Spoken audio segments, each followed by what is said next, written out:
श्री परमात्मने नमः। श्री वेद पुरुषाय नमः। ओम श्री गुरुवे नमः।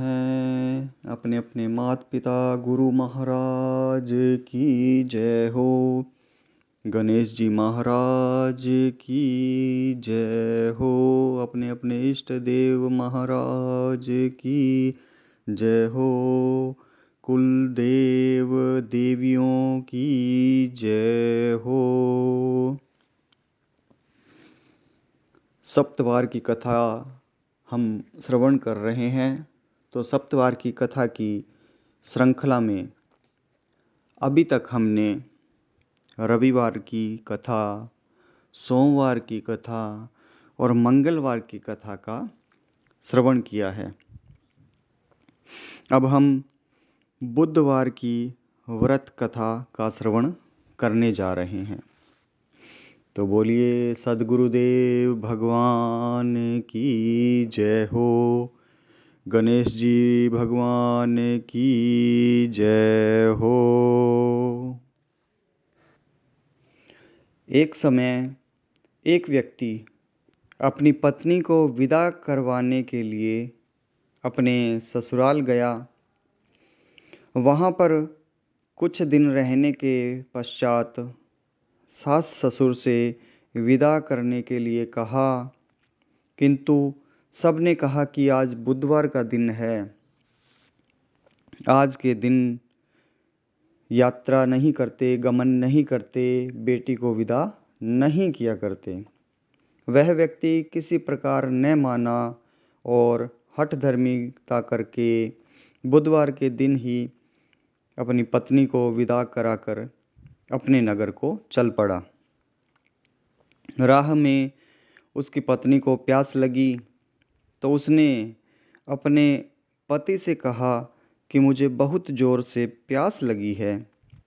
तब वह व्यक्ति लोटा लेकर रथ से उतरकर जल लेने चला गया। वहीं कहीं आसपास निकट देखने लगा कि कहीं पानी हो।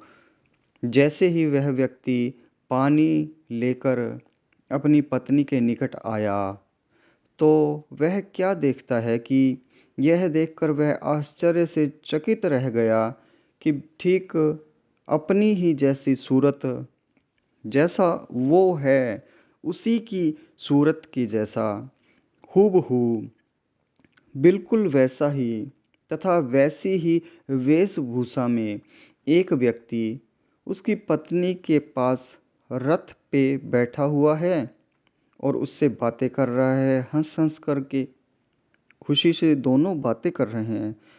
जब उसने यह देखा तो उसने क्रोध से कहा कि तू कौन है जो मेरी पत्नी के निकट बैठा हुआ है। दूसरा व्यक्ति बोला, यह मेरी पत्नी है, मैं अभी अभी ससुराल से विदा कराकर ला रहा हूँ। वे दोनों व्यक्ति परस्पर आपस में झगड़ने लगे। तभी राज्य के सिपाही आकर लोटे वाले व्यक्ति को पकड़ने लगे, जो वास्तविकता में उस स्त्री का पति था। उसे पकड़ने लगे और स्त्री से पूछने लगे कि तुम्हारा असली पति कौन सा है। तब वह पत्नी शांत ही रही, क्योंकि वो खुद भ्रमित हो चुकी थी, क्योंकि दोनों देखने में एक जैसे, बिल्कुल शकल वैसी, कदकाठी वैसी, बोलने की चाल ढाल वैसी, वस्त्र भी वेशभूषा भी वैसे। वह तब बिल्कुल शांत रही, क्योंकि दोनों एक ही जैसे थे। वह जिसे अपना असली पति कहे वह व्यक्ति ईश्वर से प्रार्थना करता हुआ बोला, हे परमेश्वर, यह क्या लीला है कि सच्चा झूठा बन रहा है।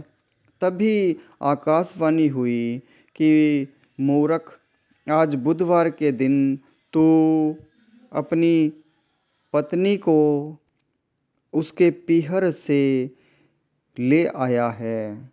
तुझे गमन नहीं करना चाहिए था, तूने किसी की बात नहीं मानी।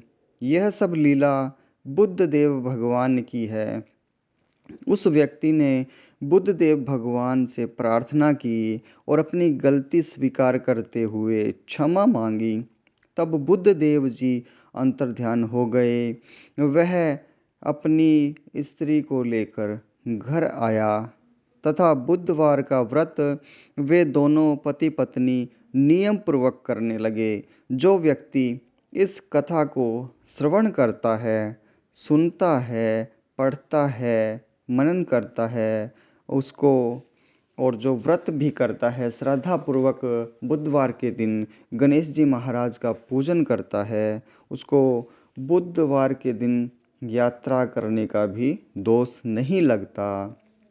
बुधवार के दिन भी वह उसे सब कुछ उसकी मनोकामनाएं पूर्ण होती है, उसको सर्व प्रकार से सभी सुख की प्राप्ति होती है। बोलिए बुद्ध देव भगवान की जय हो, गणेश जी महाराज की जय हो।